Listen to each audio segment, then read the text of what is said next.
Hello friends, welcome to my channel. आज के video में हम बात करेंगे स्टेट बैंक ऑफ इंडिया का एक और रिक्रूटमेंट नोटिफिकेशन आया है, तो उसके बारे में।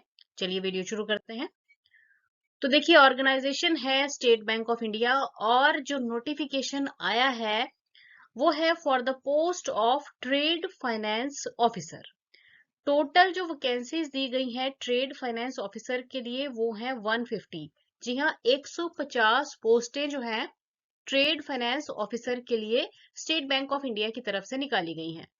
अप्लाई कर सकते हैं आप ऑनलाइन मोड में 3 जनवरी से लेकर 23 जनवरी 2025 तक, यानी कि पूरा 20 दिन का समय है।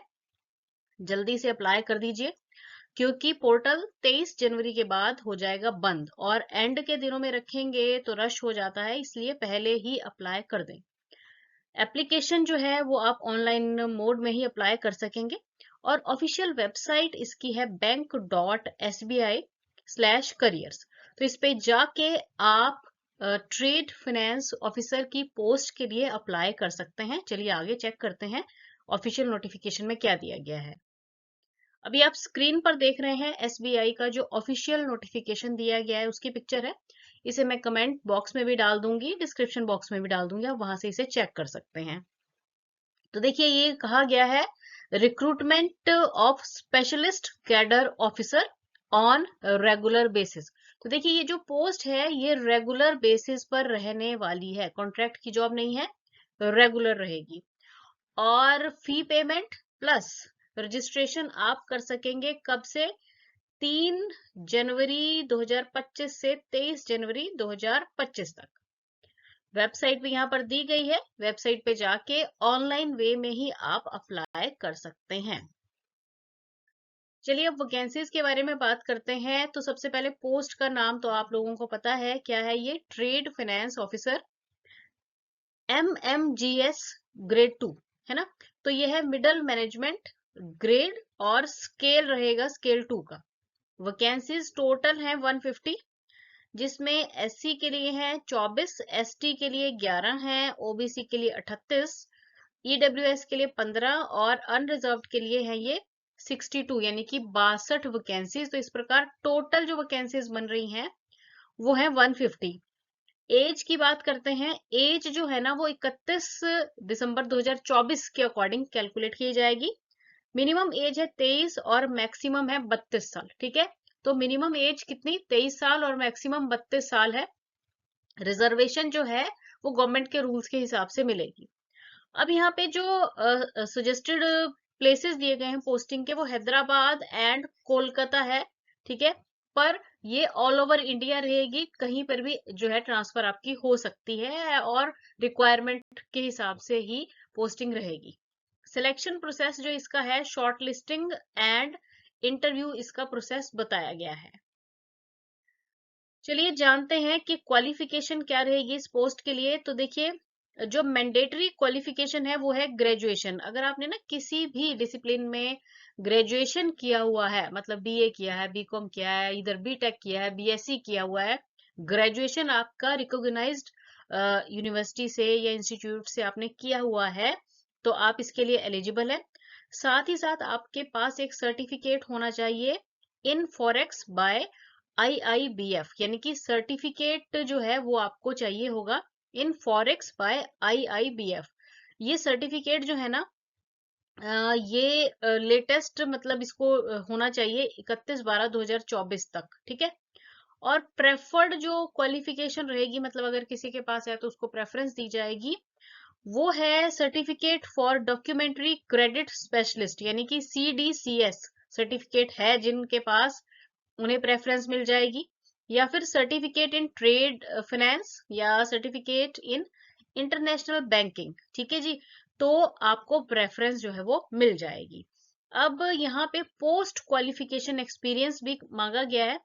तो 2 साल का मिनिमम अगर आपके पास एक्सपीरियंस है तो ये यहाँ पर रिक्वायर्ड रहेगा। अब ये जो एक्सपीरियंस है ना वो कहाँ पे होना चाहिए आपका? ये होना चाहिए in scheduled commercial bank including foreign bank. ठीक है। और इसकी जो लिस्ट है ना, वो मतलब ये जो बैंक्स हैं उनकी आरबीआई की वेबसाइट पर लिस्ट दी गई है, वहां पे आप चेक कर सकते हैं कि वेदर आपके पास उस बैंक का एक्सपीरियंस है तो आपके लिए बेटर रहेगा। ठीक है। और स्पेसिफिक स्किल्स में outstanding communication, presentation and processing skills जो हैं वो कंसीडर किए गए हैं। नेक्स्ट देखिए, जॉब प्रोफाइल जो है ना, ट्रेड फाइनेंस जो डॉक्यूमेंट्स स्क्रूटनी का रहेगा आपका एक तो काम, है ना। Then processing of trade finance and forex transactions, reconciliation of trade finance and forex related entries, then any other task जो भी बैंक ट्रेड फाइनेंस और international business back office operation से रहेगा ना, तो वो ये सारा आपका काम आ जाएगा। नेक्स्ट इसमें ग्रेड, प्रोबेशन पीरियड और पे स्केल के बारे में बताया गया है। तो देखिए, ग्रेड तो हमने जैसे देखा ही है कि मिडिल मैनेजमेंट ग्रेड स्केल 2 रहेगा इसका। प्रोबेशन पीरियड है 6 महीने का, और पे स्केल जो है ना वो है 64,820 से लेकर 93,960, तो ये स्केल रहेगा। अब इसमें आपका जो DA, HRA, CCA, provident fund, contributory pension fund, NPS, leave fair concession, medical facility और बाकी जो और फैसिलिटीज बैंकिंग के जॉब्स में रहती हैं, टाइम टू टाइम आती रहती हैं, वो सारी फैसिलिटीज आपको इसमें मिलने वाली हैं। सिलेक्शन का जो प्रोसेस है भाई, इसमें बताया गया है कि आपकी ना पहले तो होगी शॉर्ट लिस्टिंग, ठीक है, और उसके बाद होगी इंटरव्यू। अब शॉर्ट लिस्टिंग के लिए यहाँ पे कहा गया है कि minimum qualification and experience will not waste any right to candidate for being called for interview. मतलब सिर्फ आपकी क्वालिफिकेशन और एक्सपीरियंस के हिसाब से ही नहीं आपको इंटरव्यू के लिए कॉल किया जाएगा। शॉर्ट लिस्टिंग कमेटी जो है ना बैंक की, वो डिसाइड करेगी अपने पैरामीटर्स के हिसाब से कि किन स्टूडेंट्स को शॉर्टलिस्ट किया जाए, सारी चीजों को चेक करके, और उसके बाद जो है इंटरव्यू के लिए उनको कॉल किया जाएगा। ठीक है। अच्छा, अब इसमें इंटरव्यू जो है ना वो 100 नंबर की होगी आपकी। ठीक है। क्वालिफाइंग मार्क्स जो है इंटरव्यू में वो बैंक ही डिसाइड किया करेगा। ठीक है। और जो मेरिट लिस्ट है ना फॉर सिलेक्शन जो है वो आ जाएगी आपको। मेरिट जो है वो मतलब डिसेंडिंग ऑर्डर में एज के अकॉर्डिंग भी आएगी, है ना। तो ये आपको जो है वेबसाइट पर ही अवेलेबल होगी। अब इसका जो इंटरव्यू का कॉल लेटर रहेगा ना, उसका आपको मेल के थ्रू ही बताया जाएगा। ठीक है। या फिर बैंक की वेबसाइट पर अपलोड कर दिया जाएगा, कोई हार्ड कॉपी आपको नहीं भेजी जाएगी। ठीक है। और अप्लाई कैसे किया जाए, तो देखिए, अप्लाई करने के लिए आपको क्या करना है, अपनी एक तो ना मेल आईडी और फोन नंबर ना जो वैलिड है, चल रहे हैं इस समय पे, उन्हीं का यूज करेंगे रजिस्ट्रेशन के लिए भी, क्योंकि उसी पर आपको मेल या फिर एसएमएस जो है आएगा। अब यहाँ पे प्रोसेस दिया गया है, तो सबसे पहले आपने ऑफिशियल वेबसाइट पे जाना है करंट ओपनिंग्स में। ठीक है। और ये लिंक जैसे यहाँ पे आपको मिल जाएगा, जैसे नीचे जाओगे इस तरह का लिंक एक मिलेगा, है ना, crpd.sco/2024-25/। ठीक है। वहां से आप एडवर्टाइजमेंट को डाउनलोड करेंगे, सारी उसको केयरफुली पढ़ना है और फिर अप्लाई करना है ऑनलाइन वे में। और सबमिशन से पहले सारा फॉर्म एक बार फिर से चेक कर लेना है, क्योंकि करेक्शंस वगैरह सबमिशन के बाद अलाउ नहीं होंगी, तो इसलिए ध्यान से इसे कर लीजिए। और जो भी स्टूडेंट्स ग्रेजुएशन के बाद जो रिक्वायर्ड क्वालिफिकेशन बताई गई है, सर्टिफिकेट कोर्स अगर आपके पास है तो आप इसके लिए एलिजिबल हैं। और अच्छी बात यह है कि इसमें टेस्ट भी नहीं है, शॉर्ट लिस्टिंग होगी और उसके बाद आपको डायरेक्टली इंटरव्यू के लिए कॉल कर लिया जाएगा।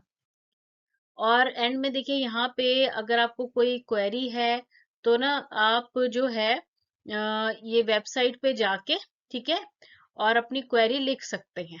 ठीक है जी। और बाकी कोई एरर वगैरह होगा तो प्रिंटिंग एरर, उसके लिए बैंक रिस्पॉन्सिबल नहीं रहेगा, ये तो सारे कहते ही हैं। तो देख लीजिए, अगर आपकी जो एलिजिबिलिटी बन रही है तो इस पोस्ट के लिए अप्लाई कर दीजिए। Thanks for watching the video.